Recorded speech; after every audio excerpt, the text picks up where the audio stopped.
Hello, everyone. Thank you so much for joining us. Good to see you all here with Dr. Vona. It's so good to have you, Dr. Vona. So good to be here, Mr. Justin. You look fabulous as always. Thank you. So do you. So do you. Good to see you. Tonight we're talking about Nancy Guthrie case. Isn't this the craziest case you ever seen? It really is because there's so many possibilities of what could have happened here. I think we all have our own personal opinions of what might have happened, and I'm so curious to see what you're thinking and to tell you what I'm thinking. Well,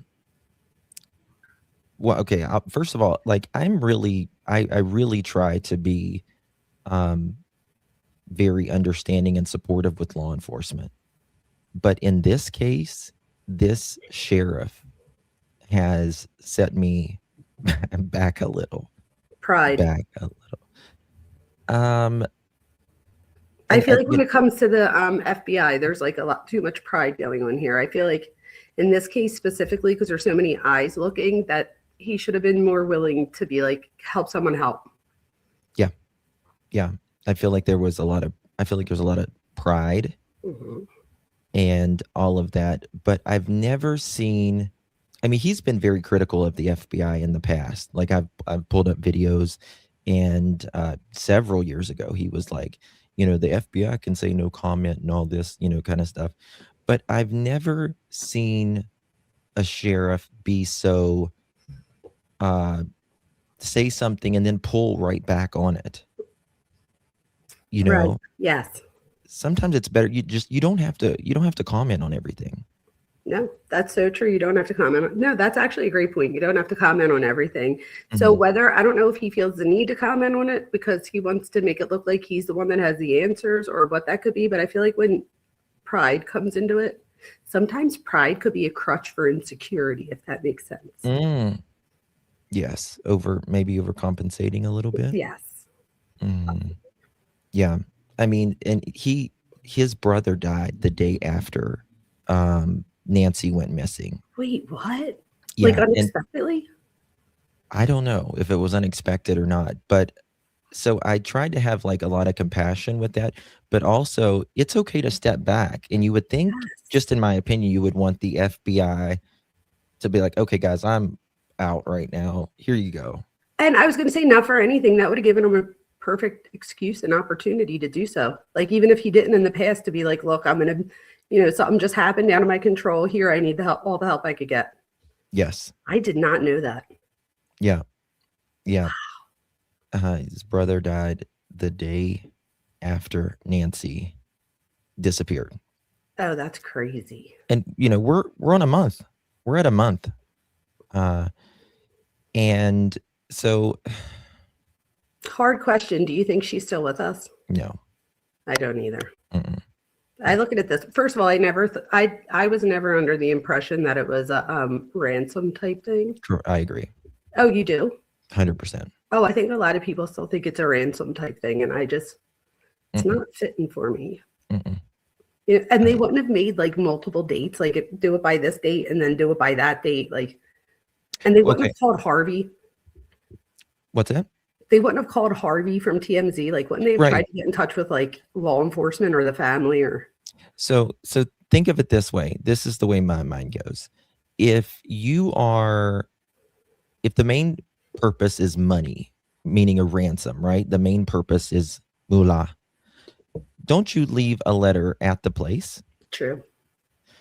You don't want it to look like a big crime scene inside, just that you took her. And aren't you going to take other things in the house? I said that same thing. They didn't really take anything in the house. So that was another thing that I'm like, was this even a burglary? Exactly. And who stays 42 minutes? Seriously. 42 minutes. That is interesting. It's very interesting. There's so many things that I feel like every time we think we're getting headway with this, that we go backwards. Yes. And even with like all the suspects that they've broken the doors down, I'm like, that stuff costs a lot of money. I don't know if it's just because I like live in Philly that, I don't know, a door to me, like getting a new door would be like I mean, they're not cheap. So I think they like busted that Carlos's mother-in-law's door down. I'm like, they couldn't have just knocked and been like, "Is Carlos here?" Like, do you know what I mean? Like, do we need to bust someone's door down? Like, Yeah. like you can't have somebody at the back door and the front door so that he can't run if that's what you're worried about, and Right. just knock. I'm like, what is happening? Right. You would think, but they, I guess they didn't want to knock. No, unbelievable. I'm like, everything has to be like so dramatic. And then the thing is that they didn't knock and they did all this to find out that they had to send Carlos home. So then I'm like, does that then make you look even worse because now you made this big thing and now all the news media is there watching to find out, you know what I mean? So it's like, maybe you should have knocked so that not everybody was watching so closely. Yeah. It didn't seem like it was hard to talk to them.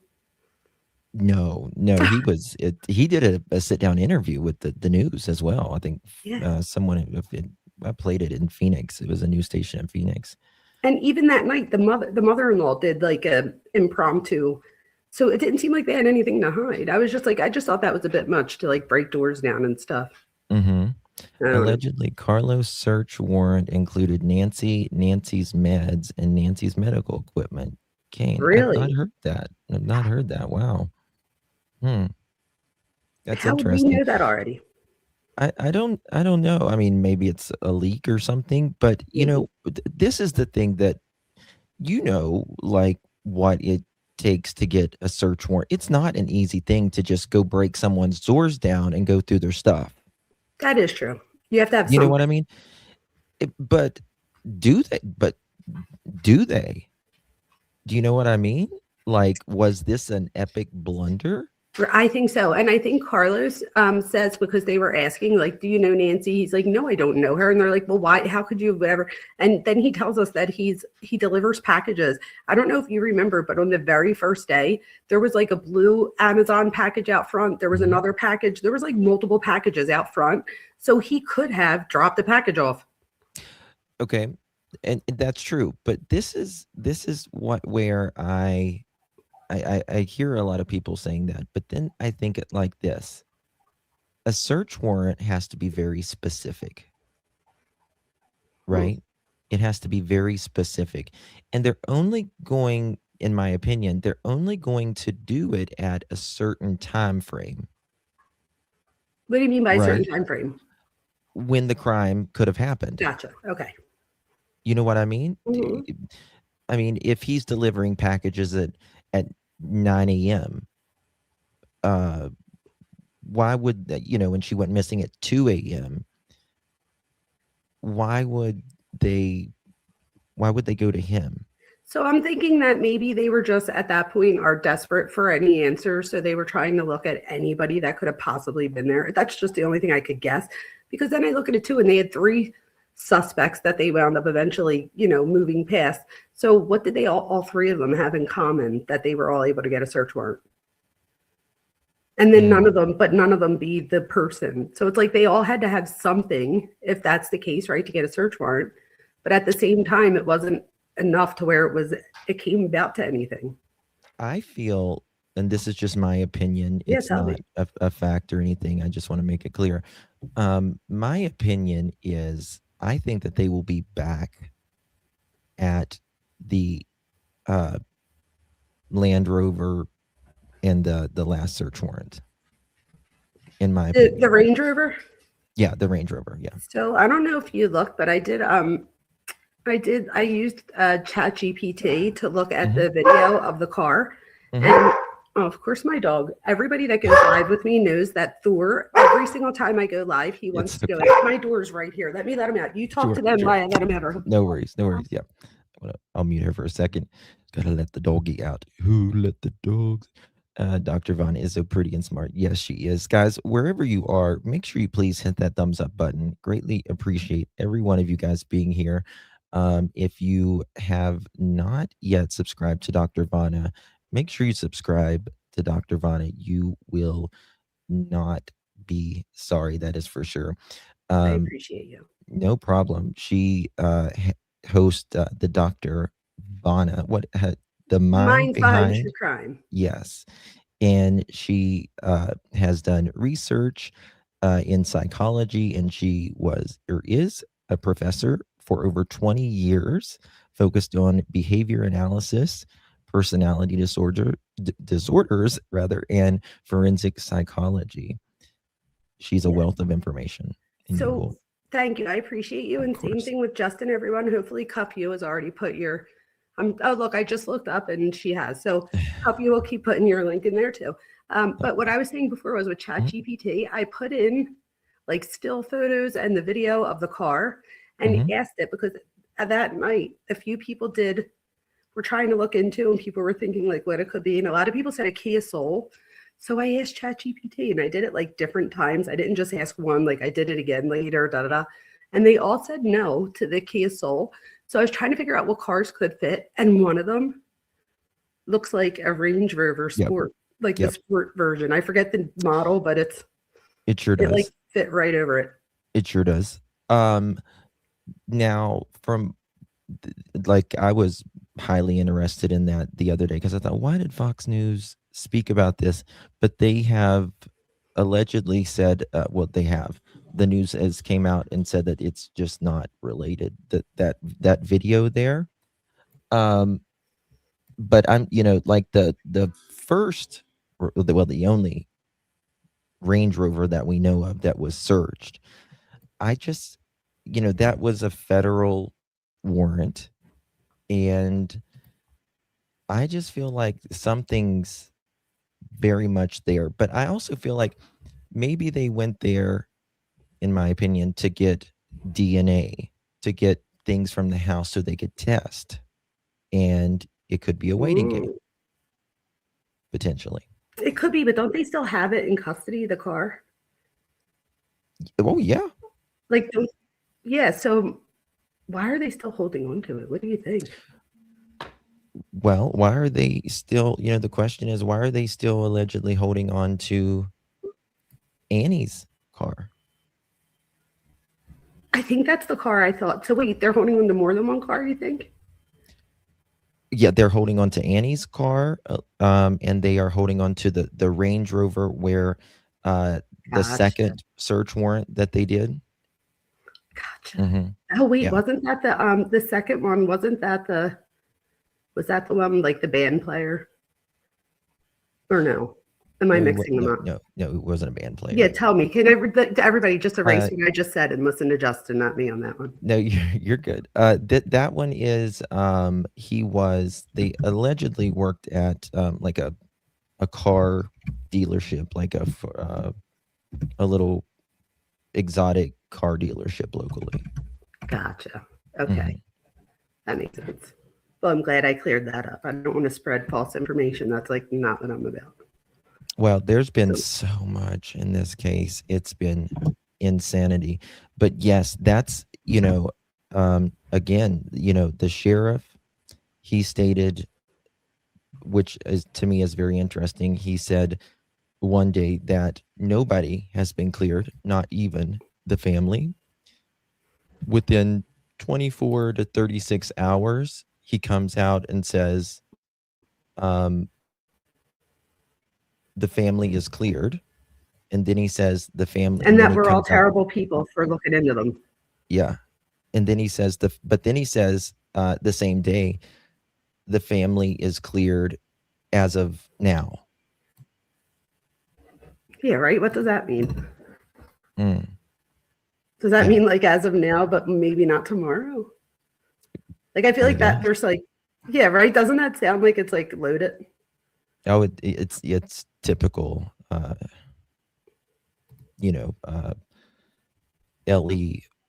investigator jargon. speech. Yeah, that makes sense. Yeah. Makes sense. Yeah, that's what it kind of reminds me of. But it's, you want to believe what the law enforcement says, but the pit of me, Dr. Vona, truly, it feels off. It just feels off to me. A lot of this does. Just my personal opinion. Yeah, I agree. My personal opinion too is that it feels off. Do you think that what do you think about, so we talked about how neither one of us think that it was a ransom type thing, and that it might not be even a robbery gone wrong because they didn't really take anything. So what does that really leave, right? So it's my opinion, and again, you guys, this is just my opinion based off of my own research and experience, but do you think there's a possibility that there could be like a parasocial relationship, just meaning, in case anybody is like, what is she talking about, where there might be someone that has some form of a delusional disorder or a paraphilia or just something where they're not grasping reality and they've built a relationship with Savannah, for example. Obviously Savannah wouldn't know about this relationship, so this would be one way. And so like repeated media appearances, they reinforce things like recognition, predictability, perceived intimacy, and again, perception's reality, even when it's not real. So it only takes one person to perceive that we're intimate and we have a relationship. Correct. For that. So do you think that there's any possibility that we might be looking at something like a grievance from a parasocial relationship that maybe Savannah doesn't even know about? No. Okay, cool. Why don't you think so? I'll tell you why I think that. Tell me. Because when it comes to this specific case, I feel like there's more than one person. And whenever you have that, that parasocial relationship, it's generally just one lone wolf, so to speak, right? And they feel like they know you. And this is, I don't feel like it's that. Because I feel like there was, in my opinion, that there was help here. Law enforcement has stated that they could be looking for more than one person. And that's why I feel like, nope, this isn't a parasocial relationship. That makes sense. So then what's left? Like somebody goes in on purpose for her specifically? Like, could it, you know what I mean? Like, would that's the whole question, right? Who does this to an 84-year-old woman who has a pacemaker, immobile, and seemingly, like the victim risk continuum here is almost nothing. Like, what 84-year-old gets abducted? Well, I think that's why I was thinking that like grievance usually forms when a parasocial expectation is violated. So that's what I was thinking there. But I do agree that it does appear like there might be more than one person. And the reason I'm too thinking about that, recently I don't know if you've seen this yet, but somebody pointed out in the one video where we see the perp trying to get into the front, like where the camera is, that somebody like zoomed in on their pocket and it looks like there's a walkie-talkie antenna coming out of the pocket. Yeah. Like, why would you need a walkie-talkie if you're by yourself? Right. Well, and now you remember we saw two different pictures. But there's one without the GUN, the pew pew, right, and without the backpack. Well, now the news put out that sources say that is from two different nights, right? And it clearly looks like from two different nights, in my opinion, because of not only the color outside, right? You can see the shadow with the guy, and the other one, it's much darker. And it was lighter, like there was more of a full moon. Yes. So do you think they could have been there like scoping out the place? They absolutely were, in my opinion. The camera moves like, if you look at the camera, like from, I can pull it up if you want me to. Please if you want do. to look at it. Yeah. Yes. Let me pull it up because it's very interesting. Let me see here. Because check this out. And let me see what you think about this. Yeah, please. But, I think this boils down to, we pretty much always, it's someone we know, we're affiliated with,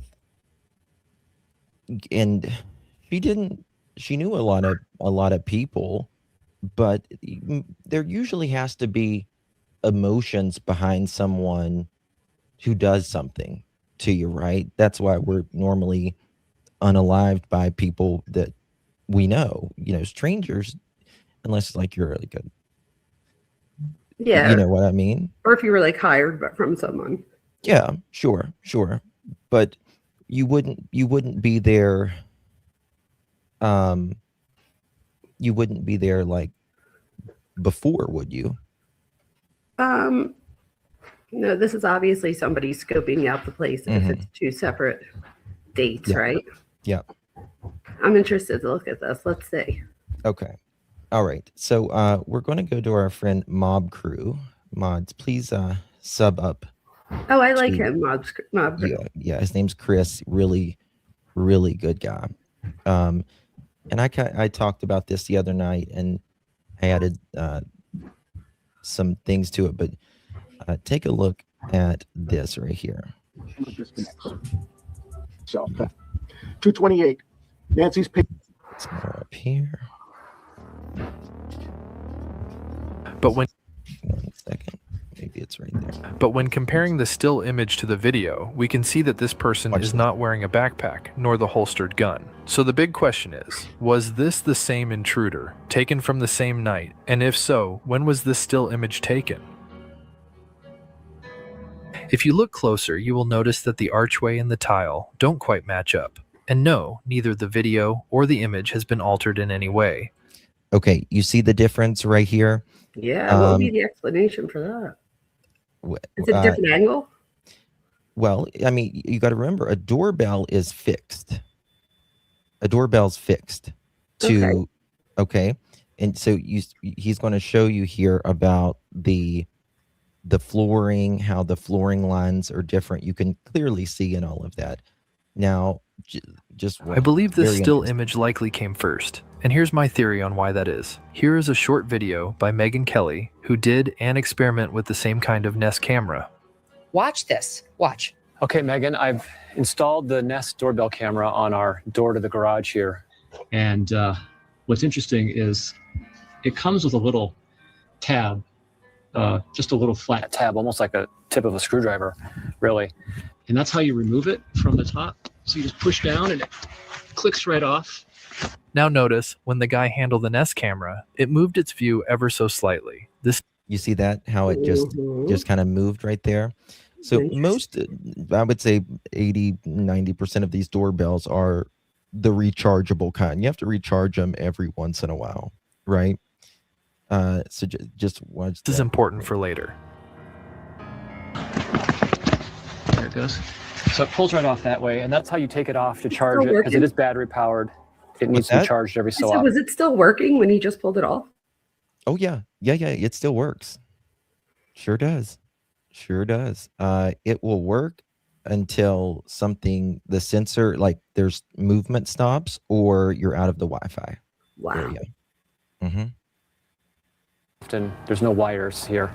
And you'll see this plate looks exactly like the one that you see on the house at Nancy Guthrie's house. And all. That's actual Nancy Guthrie's. It's pretty much the same thing, right? It's just a bracket that holds the camera that was ripped off. The news videos. So it's the same model. And to put it back, you just click it on the base. The question is, how do you get it off without the tab? And I was excited because you said we could smash this if we wanted to and you'd pay for it. But you don't need to do that. You actually, just with a little bit of force, you can pull it right off. And the base is still there, undamaged. And actually, this camera is still recording. So if I take this and throw it or put it in my bag, it's still going to be recording for a little bit longer. So I got to think there's still video of that they haven't recovered that might show a different angle of things that we haven't seen. There's no evidence that it was damaged on the front porch.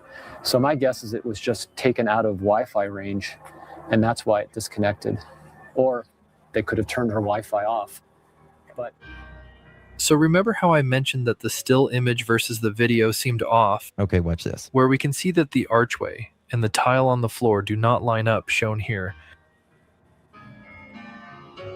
You see the difference right Yeah. here, and then right here. Oh, And then wow. you also see these are different, and these are, you see how light it is here and how dark it is here, and then they'll pull some more clips back and you can see this guy's shadow, and you see here that he has the GUN on him the one time, and that was always confusing before we knew this, because your GUN is your intimidator. It's your power, essentially. And nobody sits there pew down because or their backpack, and that was always confusing, even though he was there 41 42 minutes, something to that effect. It just didn't make sense. Like, why would this dude put the GUN down or the backpack? So this is clearly, in my opinion, two different nights. Is that the same coat? I think it is I think it coat. looks the same too, right? I think it's pretty much this the same. Some people say the shoes are a little different, or whatever. But he comes back, and this is very interesting to me. He tries to cover up the camera with the flowers. He pulls them out. You would think he would be, because he looks prepared, right? He's got a backpack with obvious stuff in it. So you would think he would be ready for that camera to cover it up. Whether that be paint, whatever, Something. Yeah. something to cover it up. So, And that's pretty amateur, right? To grab the flowers. And then we see those flowers when Brian Etten takes the photo from the front porch. Yep. Like, they're literally right on the ground. And I'm dying to know, did they take swabs from that? Because he touched them clearly. And at some point he had to put the gloves on without his gloves on. yeah. So so could there be touch DNA like we saw in Koberger's case, touch type thing? So I hope that they collected evidence. I think he came with the gloves on. I think he's at least double gloved, but regardless, Right, what but when he you touched- first put the gloves on, you're putting them on with your bare hands. So could Yes. your DNA then be on the glove? And then if you look in the one, I noticed that one of his gloves, I think it's the left hand, has like a torn. rip in it. Mm, So I'm wondering, yeah. I don't know, Well, that's interesting. Not only like him putting these gloves on or whatever, but things that he's touched prior, whether it's getting out of the car door, or touching his dash on his car. There's the DNA's everywhere, right? And grabbing the door or something in the house. This is even, I don't know who this is. To be honest with you, I don't know who this is. What do you think the possibility is? Because I'm just trying to think of all different things because why would this person put it over the camera? And obviously it would be not to be seen, but why wouldn't you just pull the camera off the wall? So he did. I mean, he did eventually, right? But then he stops to go get the flowers to cover it up. Right. Or whatever. I call them flowers because I'm from Philadelphia. I think they're I forget what they were, but I don't think they were like roses type thing. But yeah, when you live in Philadelphia, anything that's green, you're like, oh, look at the plant, because we don't have a lot of that here. Yeah. So I call it flowers. So I know people usually correct me, but No, what I are the think chances? they were flowers. They were. Are actually they flowers? Yeah. Okay. I didn't know. What are the possibility that he could have put it over and to knock on the door? Because let me tell you why. And this could just be a crazy thought, but if you knock on the door, I don't know if people know this, but it takes a minute for our central nervous system to get up to to realize that this might be a threat. Because think about it, she's been there for 50 years. So for 50 years, there's never been a time where somebody knocked that it was alarming, right? So Mhm. your brain doesn't automatically think of alarming. Your brain actually thinks of things like, oh, what if somebody's outside and they got into an accident and they just don't Right. have a phone or something like Mhm. that. So people are more likely to answer a door, even if they don't. And a lot of people don't even look out the peephole or to look to see who's there. And if they don't see something, it doesn't usually go to our thought process that that's the killer out there that's coming to get us. Mhm. So what are the possibility that he could have had her answer the door, and that's why we see that blood right there on the bottom, like maybe there was an assault right there? I don't think she answered the door, in my opinion. Okay, well, that's why we're talking about it, because I'm trying to pick Yeah. your brain. Absolutely, for different reasons. One, they said that she was taken out of her bed, True. right? Number two, this was around 2 o'clock in the morning, a little after 2 o'clock in the morning. Number three, she wears hearing aids, 2 hearing aids. And I mean, if I was 84 years old, I don't know if I would answer the door to a guy that's got something over his face. Yeah, true. Well, that's why I was saying maybe he covered it so that she couldn't see who was there, but I would hope that maybe you wouldn't answer the door if you saw that it was covered. Right.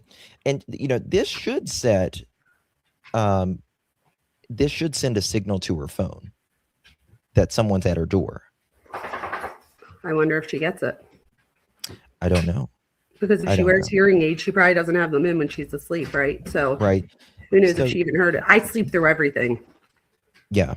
So she gets home about 9:45 on the 31st, January 31st, right? And by 2:15, 2:30, this is going down. She has church with their friends, like a mobile kind of church. She hangs out with a group of women on Sunday, and they watch the church that Savannah goes to in New York. And so I would think she would be fast in her bed, asleep. Her hearing aids are by her bed, phone, everything like that. I think she was ambushed. I really do. She most likely was ambushed. You're probably right. I'm just trying to, what do you think the blood out front could be from them? Because we know it's hers. Yes, it is hers. It is hers. Yeah. And that's the question, right? Like, I've wondered, was she trying to get away at one point? Like, did they, she's got a pacemaker and a defibrillator kind of in one. She's most likely on blood thinner because she's obviously has some heart issues. Mm-hmm. She needs assistance to walk too, doesn't she? Yes. And she's 84 years old. Your skin is very, very, very thin. So at some point, to me, it looks like there is saliva or mucus in with the blood. Oh, interesting. The way it bubbles and the way it drops. I was looking at the drops. Do you think that some of it looks like aspiration? That's exactly what I mean. Yes. Okay. Yes. Yeah. There's. I think so too, like a cough almost. Yeah, it's like your nose, somewhere. So wouldn't that mean that she would have had to be close to the ground to get it like that though? Because if that happened and we were standing up, would it drop the same way on the floor? And I'm not trying to be disrespectful in any means. I'm literally trying to. I don't think that's disrespectful at all, in my opinion. I think it's, the truth. Yeah, but I don't even I wonder. I don't believe. Just my opinion that she was alive. If she was alive at all when they took her out. Especially because her heart thing stops connecting, right? It does. Wouldn't that hit on anybody? I know that the kids, you get them the iPads or whatever, but you don't pay for the service because that would just be too much. So they just connect to the Wi-Fi, but they can connect to my Wi-Fi on my cell phone, to the house, to your Wi-Fi if they're at your house. So I'm wondering, would her watch have pinged off of any Wi-Fi? It would, but everything was left at the house.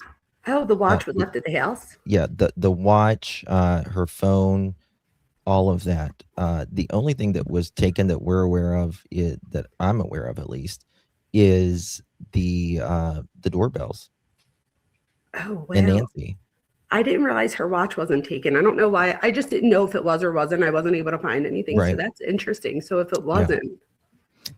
So, and the pacemaker, it is constantly sending data. It's like, so they're going to be able to look at truly the moment that this happened to her, the moment she was surprised, right? Because your adrenaline goes up, your heart rate goes up, all of that. Which means that you're also going to see when it stops.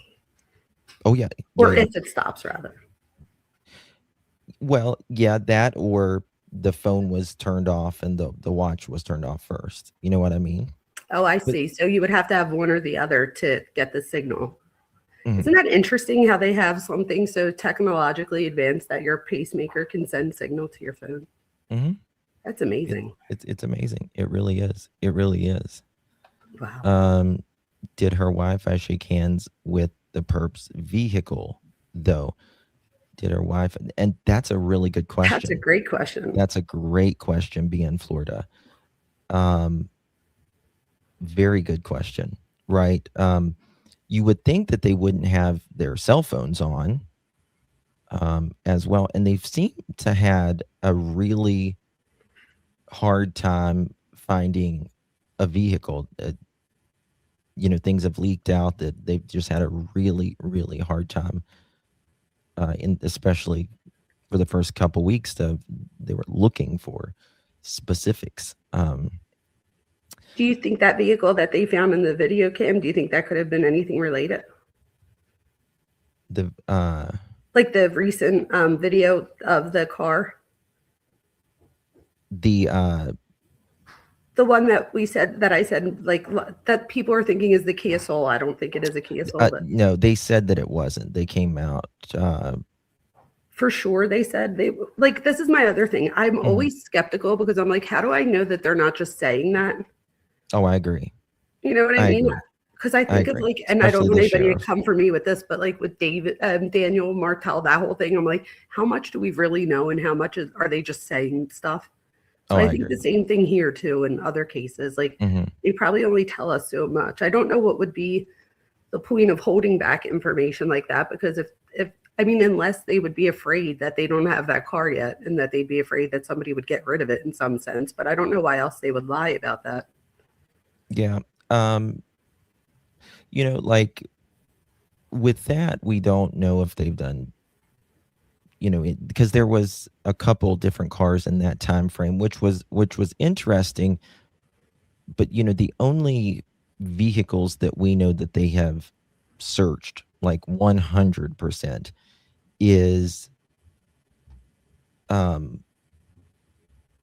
what's the first guy's name that I can't think of his name. Oh, the first guy, not Tommaso. I don't know. I don't want to say his name. Was it Carlos? No, was it Carlos? Was that his name?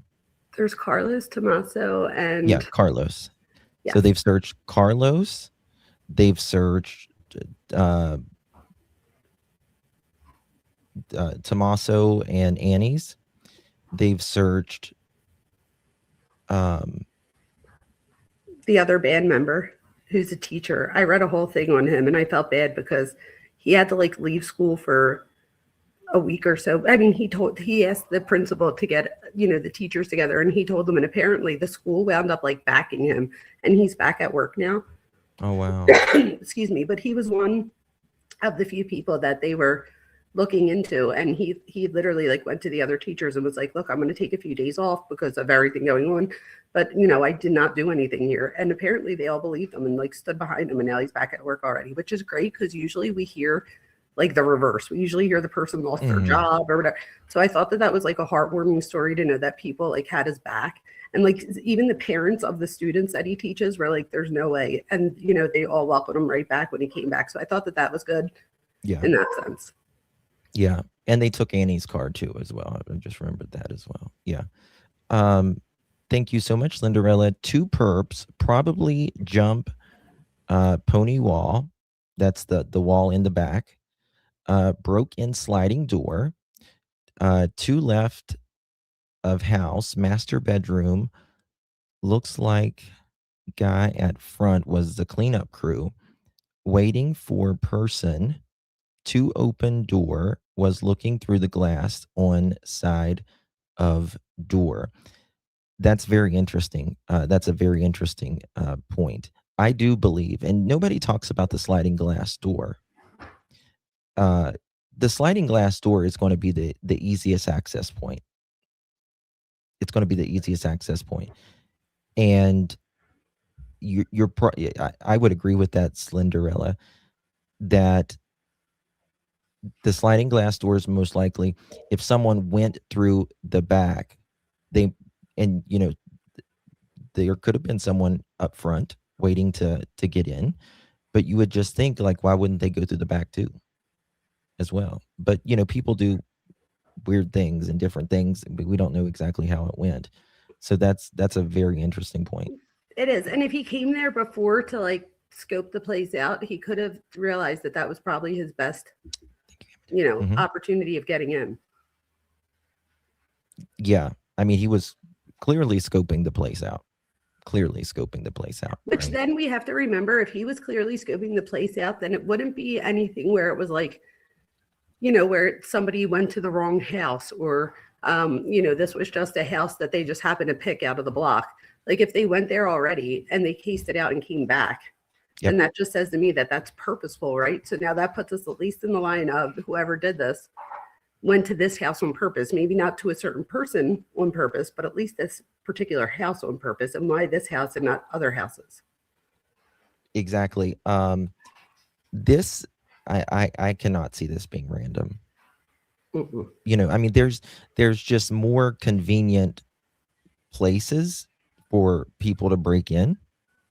Why this house in the middle of this neighborhood? And again, let me finish playing this video so we can, I forget. I forgot about this. Let me play the rest of this. Listen to this. I do the same.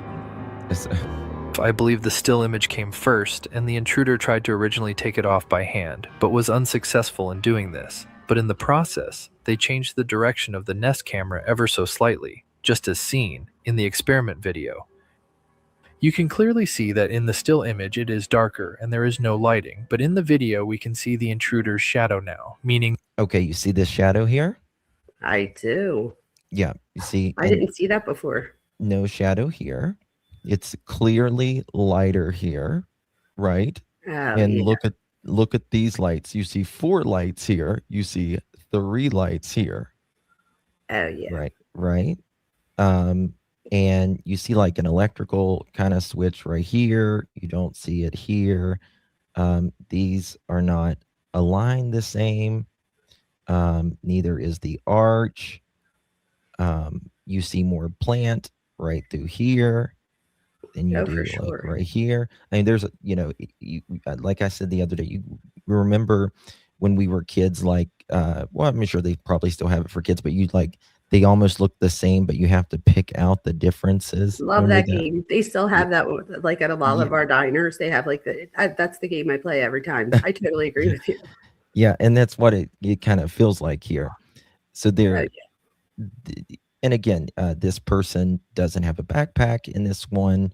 He doesn't have the GUN with the strap or anything like that. So I just don't see this person giving up their backpack with clearly stuff that they are probably going to use for said crime and their GUN.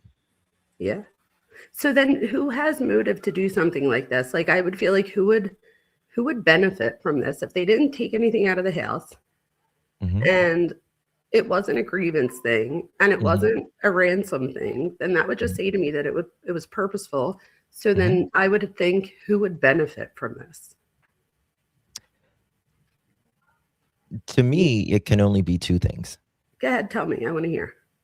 To me, it can only mean, just my opinion, financial gain, or someone knows,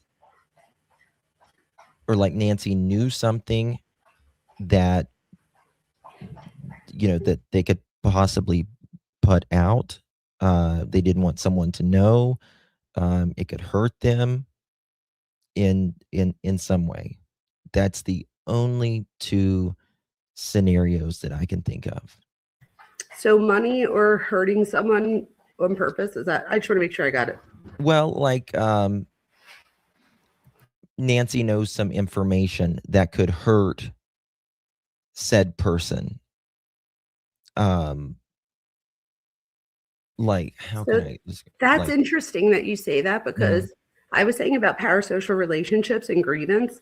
So if you take out the parasocial relationship, that would lead to grievance, right? Which would be one of your two options, right?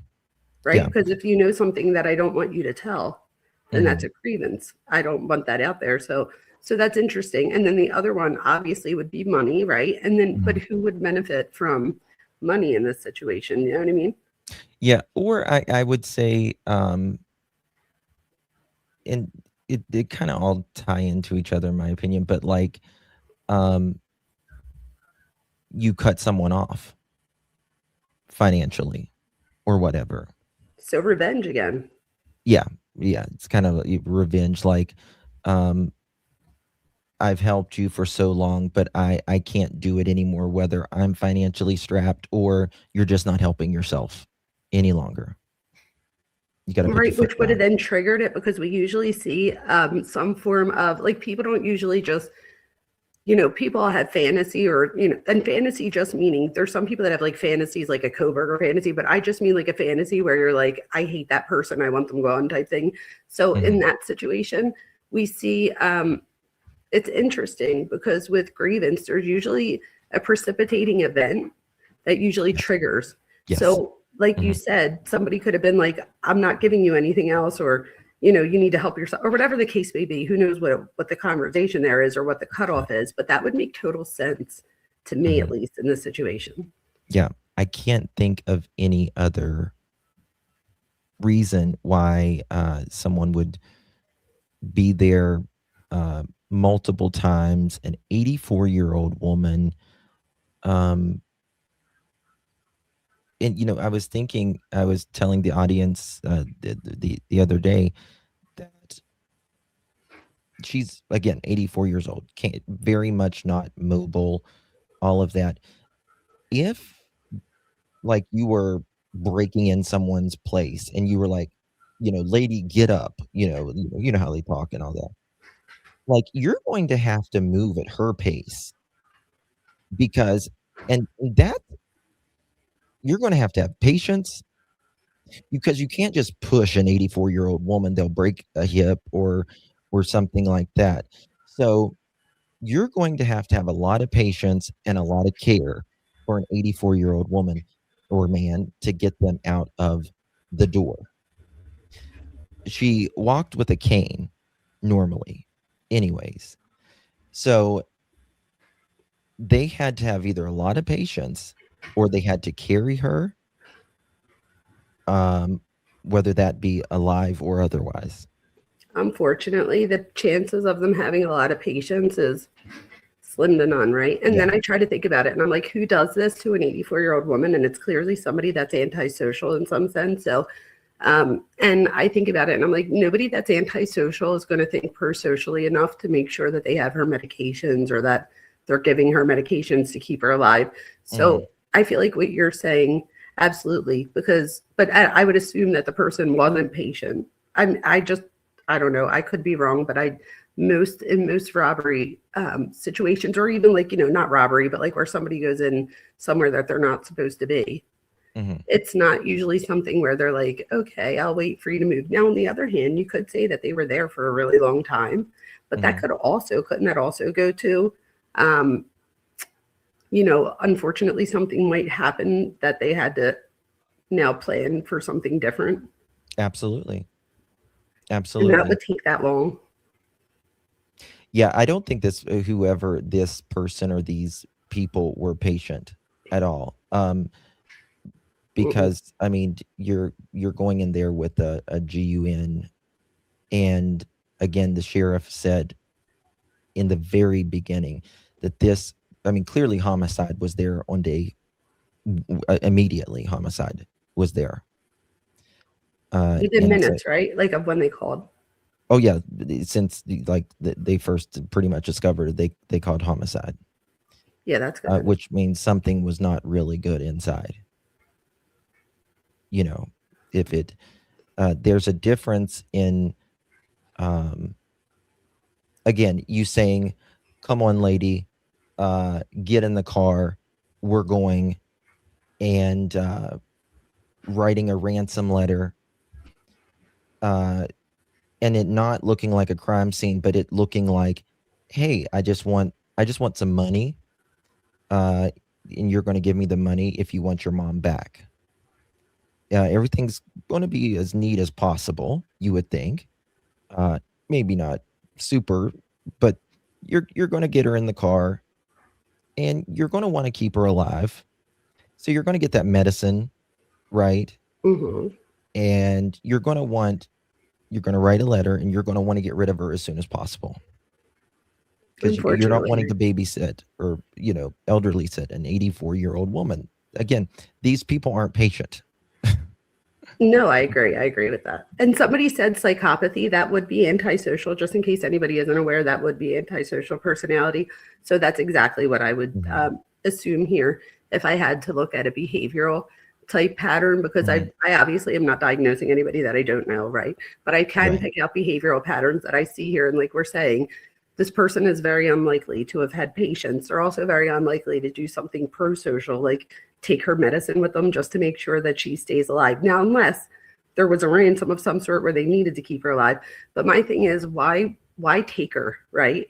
So I wonder, like, why would they take her? Could it be that they were afraid that evidence from them got on her and some, like, what would be some of the reasons that you would actually physically take her if not for a ransom, which I don't think it was. So what do you think could explain some of that? Well, I spoke about this the other day. People's like, you know, again, why take her? And the best way to not be charged with a crime is not find a body. No body, no crime, people say, right? Even though that's not always true. That is something people say. You're right. But it makes it a hell of a lot harder. And if there was something like that, it would make sense that there would be more than one person. I mean, when they say dead weight, I again, no disrespect, but I tried my 100-pound daughter. I tried to pick her up. We were like just doing, I forget what case it was, but we were doing something where we were trying to see like how hard it would be. And I'm like, oh, I could pick up my 100-pound daughter, no problem. Oh no, I couldn't. Not the same. Because they're not going to lift up their arm or move a little bit to help you. It's just. It is. Yes. I don't know if you know this about me, but I used to work in I've worked in 3 different funeral homes actually. And yeah. And so it's. My daughter's thinking about being a mortician. I should have her talk to you. She should absolutely go to mortuary college. You would love it. Really? Yeah. There's one in PA. I'm pretty sure. I think she got a scholarship. Yeah, she should do it. We'll see what happens. She'd love it. But it's very difficult. It's very difficult. So would you need more than one person usually if you had to move someone? Oh, absolutely. Absolutely. I mean, 150 pounds of a human being.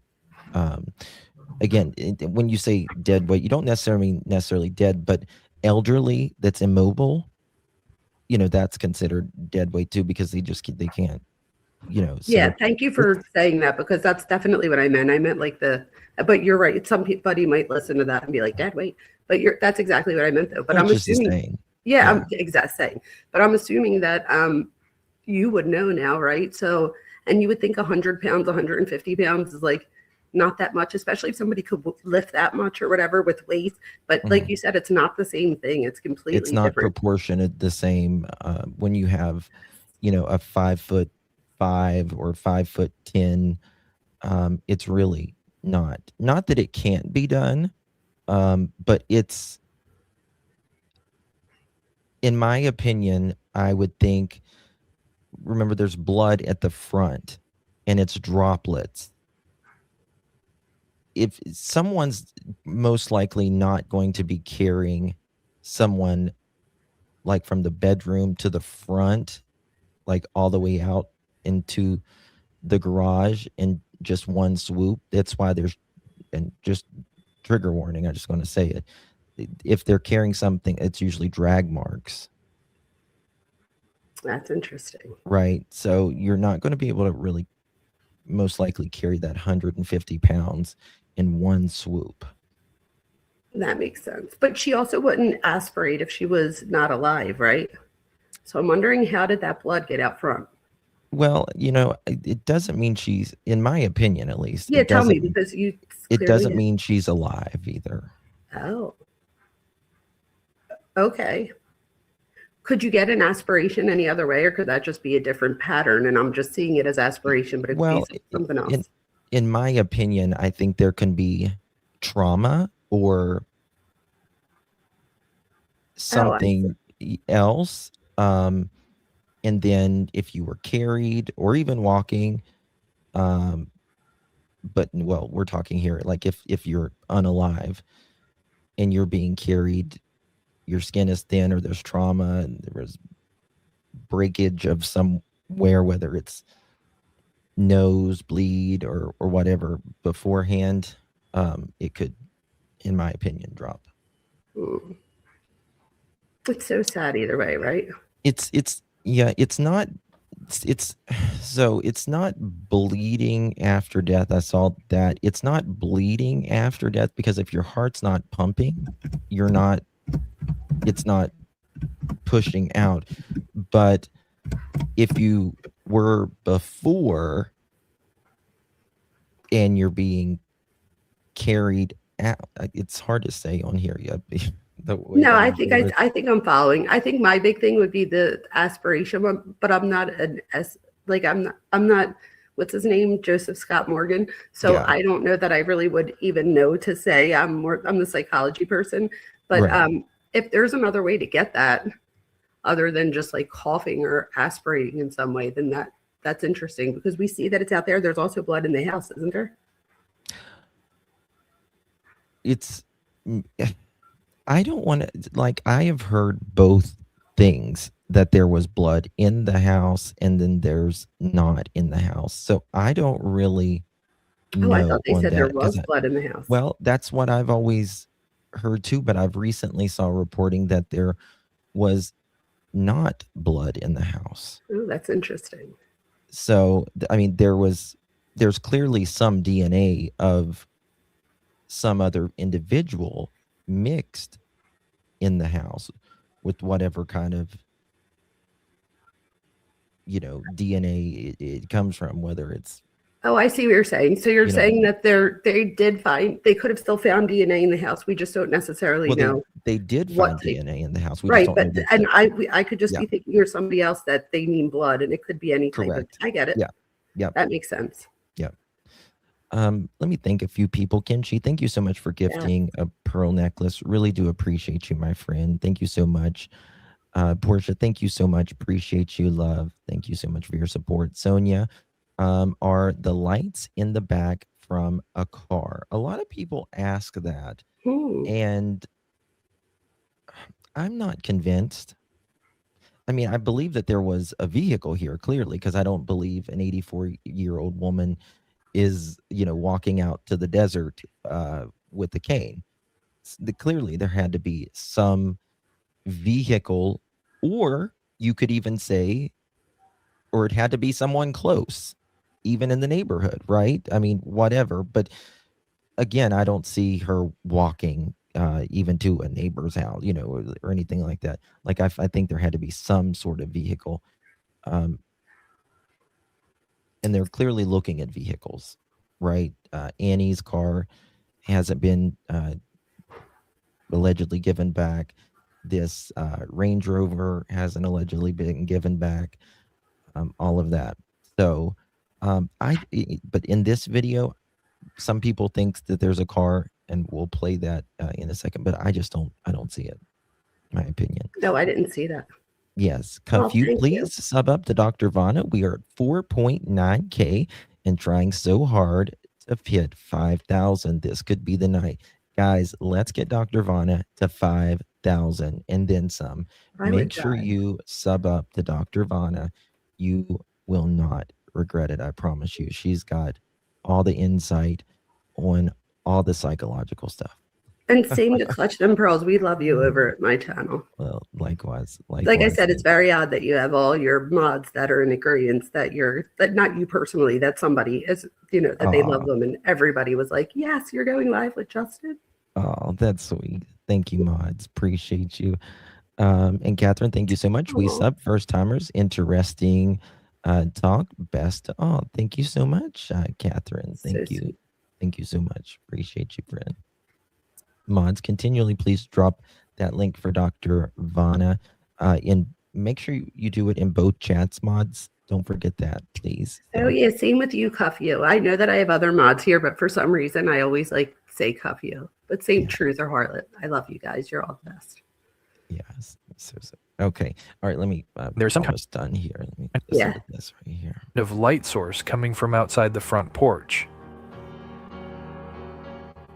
I will now go over my theory that there is proof that there were indeed 2 intruders caught on the Nest camera. But before I do that, I need to break down all the videos and the still image in the order of events. This will be very important as to why I think the FBI and other agencies might be withholding certain information from the public. So here is the 3 videos and image released by the FBI. Now here they are in the order I believe they happen, and pay close attention. So we have the still image that I believe came first, where I believe they first attempted to take the camera down but was unsuccessful. Then we have the intruder coming back with more tools, but this video is very short. Then it cuts to the intruder trying to block the camera, then walking over to the brush. And this is very important, as just before this video cuts, something gets his attention. At the same time, we see something in the background. You can see a set of lights in the background, and this gets the attention of the intruder. Now, I gotta say, I disagree with him here. I don't.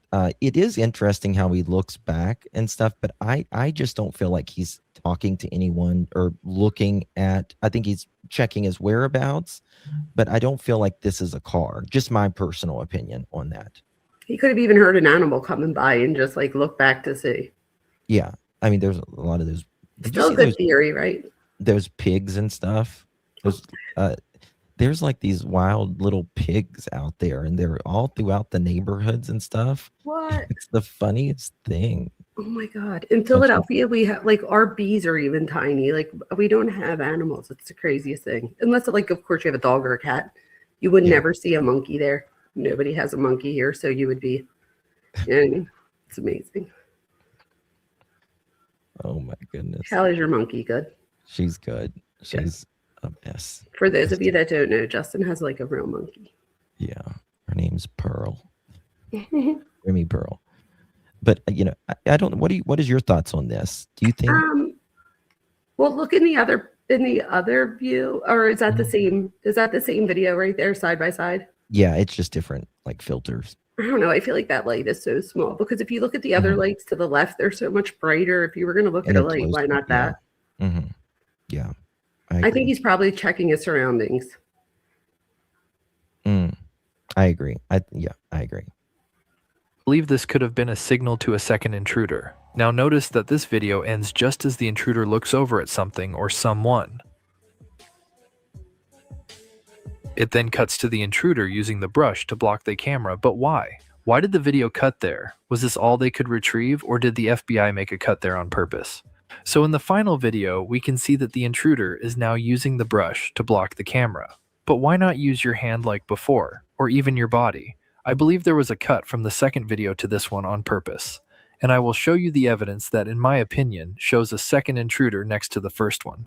As we look at the third and final video, we can see that the intruder clearly has some brush in his left hand. To the left, I have a still shot of the front door where the Nest Cam would be. But notice that there is something that comes into the frame on the right-hand side. It's tough to tell what the object is, but I don't think this came from the door or the bracket that the Nest Cam is on. So what is it? You can clearly see that the object comes out of the frame to his left, meaning that did not come from his body. Some believe it could be a phone being... I don't really agree with this either. I think this is reflection.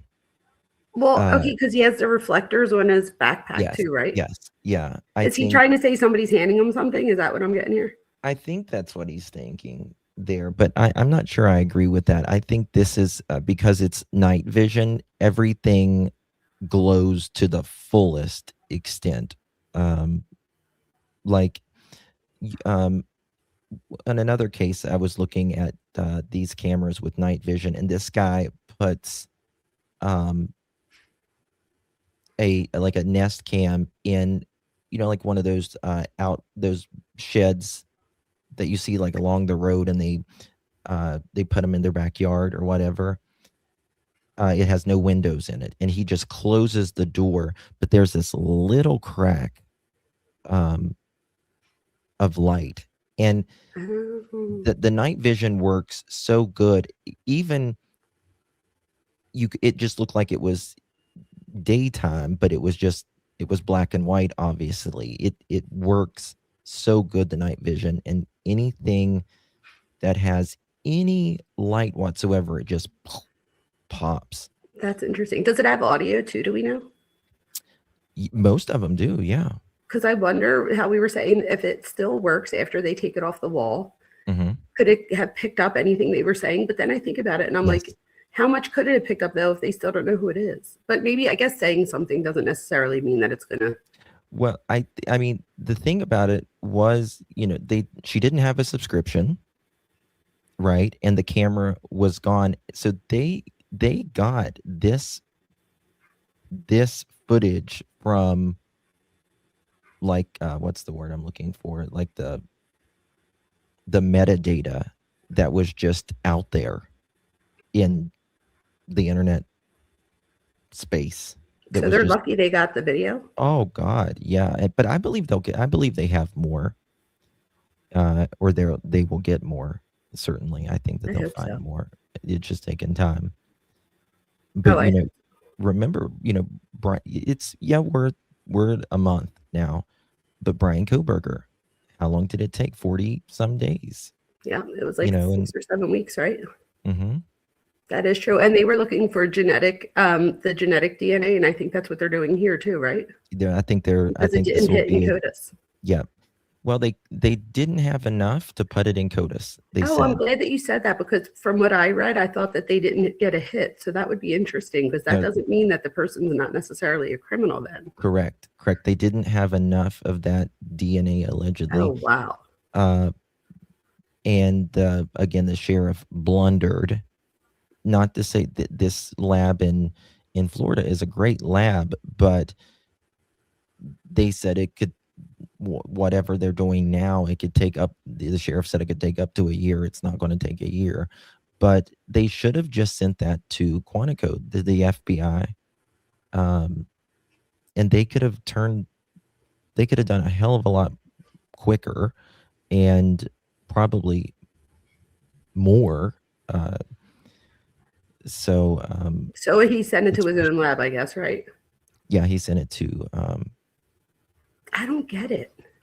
Like, why? I mean, I do get it. It's ego. But I mean, like, I just, and especially after finding out today, like you said, that his sibling passed away the next day after she was went missing. Like, that would have been a reason to be like, can you guys come in and help me? Mm-hmm.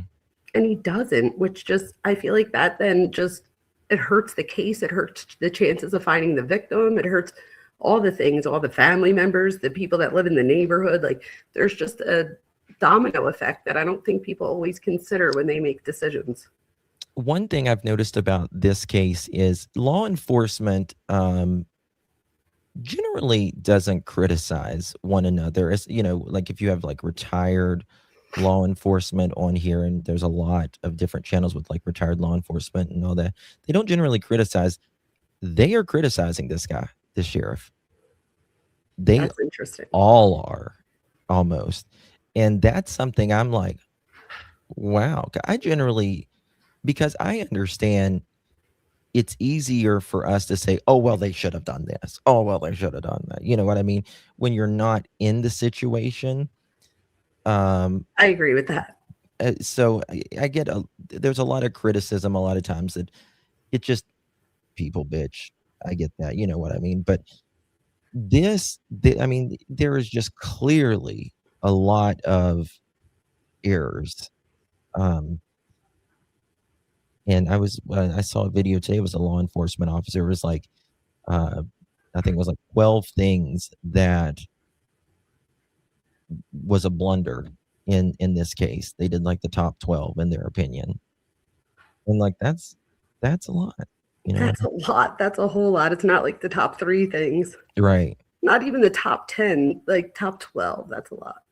It might have been top 10. It was at least 10. I know that. I think it was top 12. I think I saw the headline thing. I didn't get to watch it yet, but I think I did see it. It was like top 12. But like you're saying, even if it's the top 5, that's still 5 more than you want. But again, you know, Monday morning quarterback, I get that too. Mm-hmm. But here I feel like they had the FBI with them the whole time. Like I feel like they had to have been getting, or he had to have been getting, you know, people that are saying, why not just let the FBI help? So then he still chooses not to after that. That's probably why people are saying, you know, criticizing him.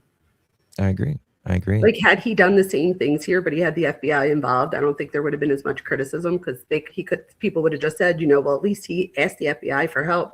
So I think the criticism's coming because he had help at his fingertips and then just didn't use it. Let me tell you something. If I was in his shoes, I would have loved to give it to the FBI. Personally, I'd been like, okay, this is such a high profile case. And I know some people like want all the glory and all of that. But I don't think that way. I'm thinking like, oh, let's just give that to them because this is a lot. You know what I mean? That's just my personality though, I guess. But yeah, I was going to say, is he, does anybody know if he's an elected official? Yes, he is. Oh, that's why. Yeah. I'm sorry. That was just my opinion. That wasn't a Dr. Vona thing. That was a Jaime Vona comment. I apologize. I shouldn't have said some things out loud, but no. And he, an election's coming up real soon. Oh, yeah. I think when is the election? Does anyone? It's like March or something like that. Deb, thank you so much. Pacemaker has a battery that lasts 8 years. So if Nancy had a heart attack due to fear, does pacemaker keep her heart beating and keep her conscious? Oh, That's a great question. So I will say this. You guys, a lot of my subscribers know I've worked in funeral homes, and when we did cremations, you know, we had to take them out, the pacemakers and all that, because they will explode. what? And oh yeah, you have to take them out because there's so much energy in them. Oh, you've seen a lot. Yeah. And I have worked for hospice for temporarily. I didn't do it a long time, but a little bit. And when at hospice, the pacemakers are very effective, but it really has nothing to do with consciousness. Sometimes they will extend life. You know what I mean? Like they'll keep you alive longer, like if you have a terminal illness and stuff. But how was your question here? About if you have a heart attack, does it like? They're quite effective. I mean, they're not 100%. Nothing is 100% effective. You know what I mean? But it doesn't. Consciousness and your body being alive are two different things. You know what I mean? It's not. Yeah, I mean, like you can, for instance, you can be knocked in the head or fall and your body be alive, but you're not conscious. So like brain death, a lot of people don't realize that when somebody's brain dead, they're dead. Like even though their heart's still working, Right. if they're brain dead. So not somebody who's necessarily in a coma that still has brain functioning, but when you're brain dead, you're brain dead. You don't come back from that. So that's the same Mhm. thing. But I think it's hard for some people to wrap their head around because the person's heart's still really good. So they're like, but they're Mhm. not dead. You know what I mean? Because we think of, like you were saying earlier, even with like dead weight, like we think of it in a certain way, that term, but Mhm. it's the truth. So you're absolutely right. You can, Hers you did. know, have one thing working and then the other one not. Mhm. And absolutely, I agree with that. Yeah, from what I understand, hers was a pacemaker defibrillator combo. From Oh. what I understand, that's why I said that. So Oh, so a defibrillator shocks the heart, but a pacemaker does not. right, correct. That's interesting. Yes, yes. So if somebody, I know this is a terrible question. This is just me thinking, not terrible, but I just, trigger warning type thing. But if for some reason somebody does something, does that mean that, oh, I get it. I guess I'm just answering my own question in my head. I'm thinking about a defibrillator and when you would use one of them. So that would extend your life longer, but there's other things that could, I get it, forget it. I just said that all out loud. Yeah. I mean, sometimes people use pacemaker and defibrillators interchangeably, even though they're two different devices. Yeah, but there are combos as well, if you will. There's all-in-ones, if you will. So interesting. Yeah. Okay. Let me see if is there any more here? Let's see. Handed off to him, and while it's certainly possible, as it does have that rectangular shape and body, I do also wonder if it is some kind of tool that is being handed off to him by a second intruder. It's also possible that while the first intruder is blocking the camera, a second one is taking the camera off. You can even see that his right hand is to our top left, so it would be impossible for him to be handed something to himself. Let me know what you think in the comments below. Do you think this is potential proof that there was a second intruder next to the first one? Also, if you missed this video about the light source in the background, please check that out next. Nancy Guthrie is still missing as of making this video. If you have any information about her, please call the FBI tip line. Please smash. Okay, so there's Mob Crew. Guys, make sure you sub up to Mob Crew as well.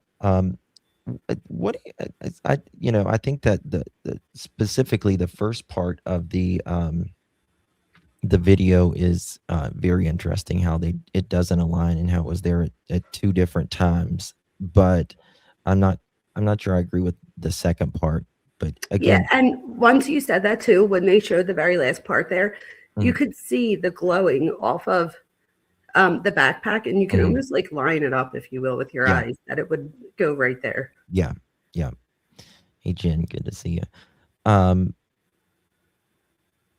This what I don't know, this guy right here. It's see how he's pulling out those weeds. Like again, this is the night when he did he pulled out the weeds. That's the night of when it happened. It's not allegedly the first time he's there. So if I was going to putting my mind in, trying to think like this guy, if I was going to scout out the place and I clearly saw that camera, you would think that I would bring something, tape, paint, or something. But this, we all know this, nothing ever goes like 100% the way we think in our mind. Nothing. No, never. Ever goes. So maybe this is one thing that he forgot. Yeah, maybe that would be a big thing too, right? And isn't that usually how people get caught? Like it'll be something that they totally overlook. Yep. It's something, it's the littlest things that usually get them, the very smallest details. Like they try to think out about all the big things and then overlook. What do you think he's doing right there? Like it doesn't look like he's hitting it hard. I think he's just covering it up. Covering it, gotcha.